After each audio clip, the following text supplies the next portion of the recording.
Hello, hello, hello everyone. Welcome back to another video. Alright, let's check it out. Let's see what we got for you right now. We have another Italian in the house. Classic Italian from the early 80s. But the model is from the 70s. But this is let me do the proper presentation. We have right now in front of us a 143 scale 1981 Lancia, however you say it in your country. Beta is the fourth series, and very cute car. Now this model right here is a 143 scale. Let me give you more information about the Beta, Lancia Beta. I've spoken about the Lancia Beta in the past because there are I have another Lancia Beta models. Remember this car had a Berlina, which is a 5-door sedan, a 4-door fastback. Let me fix that. 4-door fastback. Then it had another 4-door notchback, which was called the Trevi, which I also have it in a future video. They had another car, which is the 2-door coupe. They have another one, the 2-door Targa, which was a Spider. The 3-door State, which was the HPE. And then we got the Monte Carlo, which was the 2-door mid-engine coupe. Now this one right here is a 2-door coupe. Just the regular simple 2-door coupe. You know one thing I like about the Lancia Beta? Even though they all share the name, they're all very different. All of them are very different from another. They don't even look alike. I would have never, even if you would have gave them different names, it would have been perfectly fine for me because you cannot really tell one from another. They don't even share the looks, most of them. The Berlina has nothing that shares with the coupe example.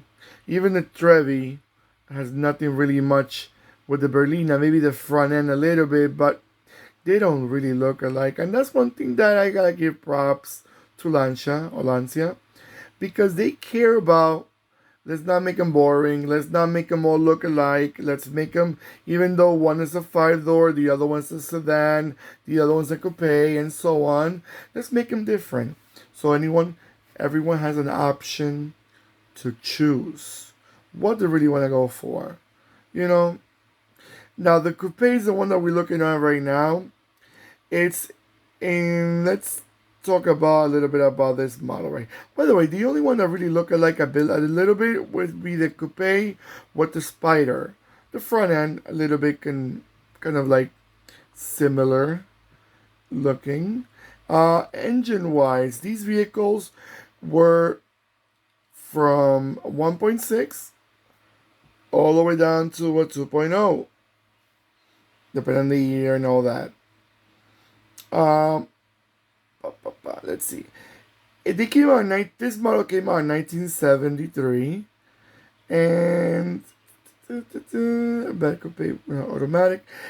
I'm trying to read until when they sold. They sold these models until. Oh, by the way, these cars were sold in North America. Usually Lancia, they were not very familiar in North America, but these models were sold until 1984. I tell you the truth, I like the Lancia better. I like the Berlina. A lot of people may say, "What? You like the weird looking car?" Yes, I do.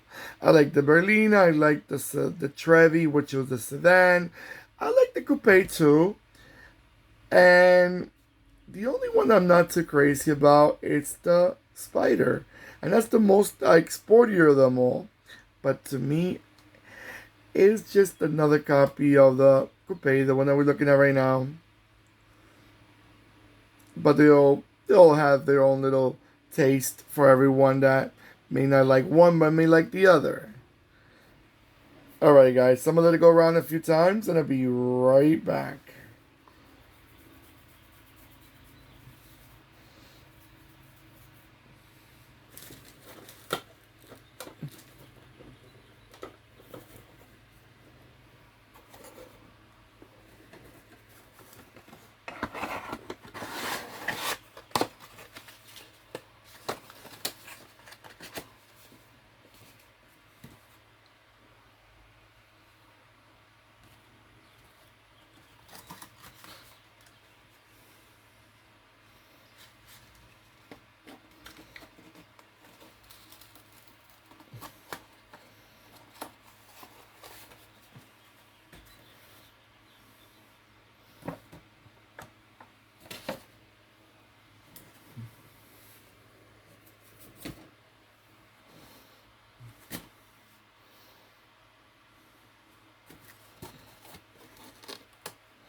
Alright, guys.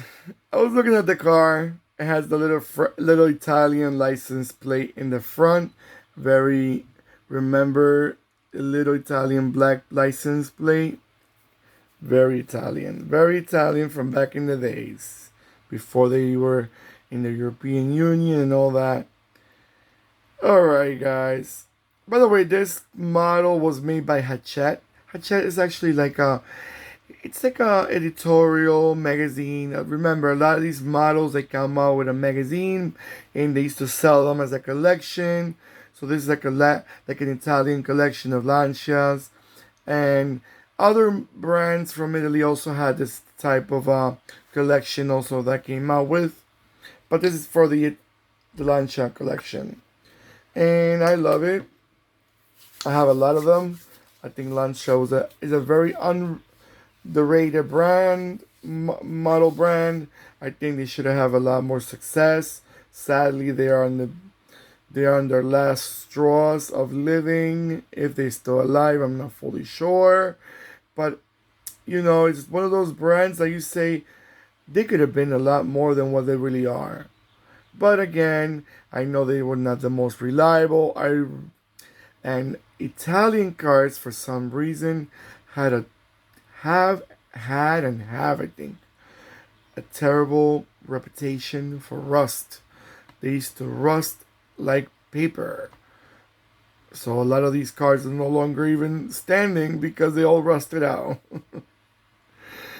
Alright, guys, don't forget to give me that beautiful thumbs up. I always appreciate them. Don't forget to click and subscribe. And don't forget to click the bell next to the subscribe button. That will remind you when I'm posting more videos. And a lot important, let me know in the comments let me know in the comments below what you guys think about these cars. Do you remember them? Have you ever drove one of these? Do you like them? Do you find them attractive, or you find them another Italian car from the 70s and 80s that doesn't really bring you much of memories? Let me know in the comments below, and let me know where you guys are from and everything. Take care of yourselves more than ever, and goodbye.